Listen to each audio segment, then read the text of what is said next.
అదే RTV app వార్తల్ని క్షణాల్లో చదివే అవకాశం ఉంటుంది. ఒక న్యూస్ పేపర్, ఒక టెలివిజన్ ఛానల్ మీ చేతుల్లో ఎప్పుడూ ఉంటాయి. ఎన్డీఏ ప్రభుత్వం వచ్చింది. అందరూ కూడా ఎన్డీఏకి మద్దతుగా పట్టణ ప్రాంతం కావచ్చు, గ్రామీణ ప్రాంతాలు కావచ్చు ఎక్కువ మంది ఓటు చేయడం, ఆంధ్రప్రదేశ్లో ఎక్కువ మంది ఎమ్మెల్యేలు గెలవడం, అదేవిధంగా కేంద్రంలో భారతీయ జనతా పార్టీ మరలా అధికారంలోకి రావడం శుభసూచకం. ఎందుకంటే 2014లో ఎన్డీఏ ప్రభుత్వం వచ్చిన తర్వాత వెంకటగిరి నియోజకవర్గంలో అనేకమైనటువంటి అభివృద్ధి సంక్షేమ కార్యక్రమాలు జరిగాయి. అందరికీ తెలిసినటువంటి విషయం. ఆ రోజు నారా చంద్రబాబు నాయుడు ముఖ్యమంత్రిగా ఉన్నారు. అదేవిధంగా మన సింహపురి ముద్దుగడ్డ ఆంధ్ర రాష్ట్రపతి ముప్పవరపు వెంకయ్యనాయుడు గారు కేంద్ర పట్టణాభివృద్ధి శాఖ మంత్రిగా ఉన్నారు. వీరిద్దరి యొక్క సహాయ సహకారాలతో ఆ రోజు కురువన రామకృష్ణ గారు ఎమ్మెల్యేగా ఉన్నారు. నేను కూడా వెంకటగిరి నియోజకవర్గ కన్వీనర్గా, రాష్ట్ర కార్యవర్గ సభ్యుడిగా ఉన్నాను.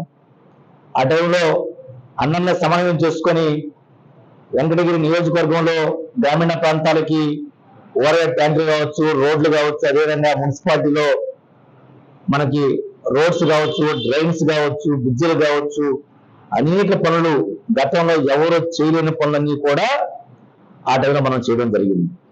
అదేవిధంగా కిట్కో హౌసెస్ 1824 కిట్కో హౌసెస్ ఇవ్వడం జరిగింది. అదేవిధంగా పిఎంఏ ప్రధానమంత్రి ఆవాస్ యోజన కింద 4730 ఇళ్ళు టౌన్కి, అదేవిధంగా రూరల్ ఏరియాలో కూడా చాలా ఇల్లు ఇవ్వడం జరిగింది. అవి జరుగుతూ ఉన్నాయి.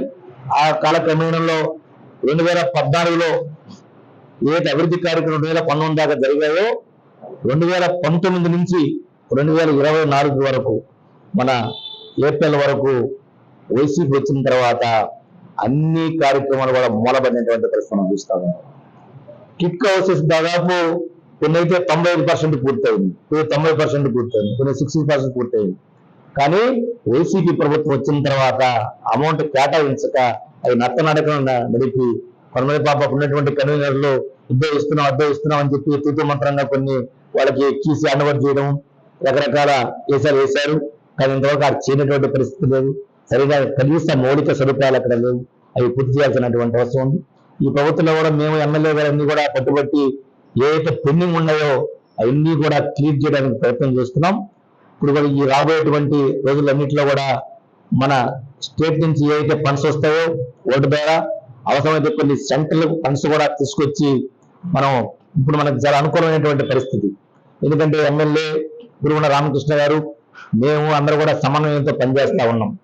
ఇప్పుడైతే ఎన్డీఏ వచ్చిన తర్వాత బీజేపీ, జనసేన, అదేవిధంగా తెలుగుదేశం నాయకులు, కార్యకర్తలు అందరూ కూడా సమన్వయంగా పనిచేస్తున్నాం.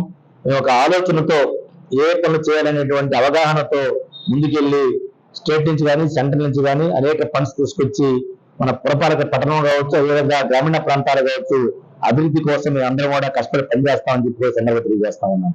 ముఖ్యంగా నిన్నటి రోజున ఈ పత్రికలు అందరూ కూడా చూసే ఉంటారు. మన ముఖ్యమంత్రి నారా చంద్రబాబు నాయుడు గారు ఒక ప్రకటన ఇచ్చారు. పిఎంఏ ప్రధానమంత్రి ఆవాస్ యోజన కింద ఒక ఇంటి నిర్మాణం కోసం 4 లక్షల రూపాయలు ఇస్తారు. వాటిలో కేంద్రం దాదాపు 60% కేంద్రం ఇస్తుంది, రాష్ట్రం 40% ఇస్తుంది. 4 లక్షల రూపాయలతో ఒక మంచి ఇల్లు కట్టుకునేటువంటి అవకాశం ఉంది.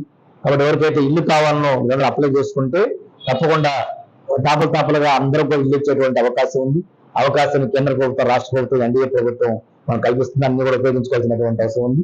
ఎక్కడ కూడా కులాలు, మతాలు, వర్గాలు, వర్ణాలు, పార్టీలు సంబంధం లేకుండా అందరం కలిసి అభివృద్ధి కార్యక్రమంలో ముందుకు తీసుకెళ్లాలని చెప్పి సంకల్పంతో మేము పనిచేస్తామని చెప్పి కూడా. మరిన్ని వీడియోస్ కోసం ఛానల్ ని సబ్స్క్రైబ్ చేయండి. లేటెస్ట్ అప్డేట్స్ కోసం వాట్సాప్ ఛానల్ ని ఫాలో చేయండి. అండ్ లింక్ డిస్క్రిప్షన్ లో ఉంది.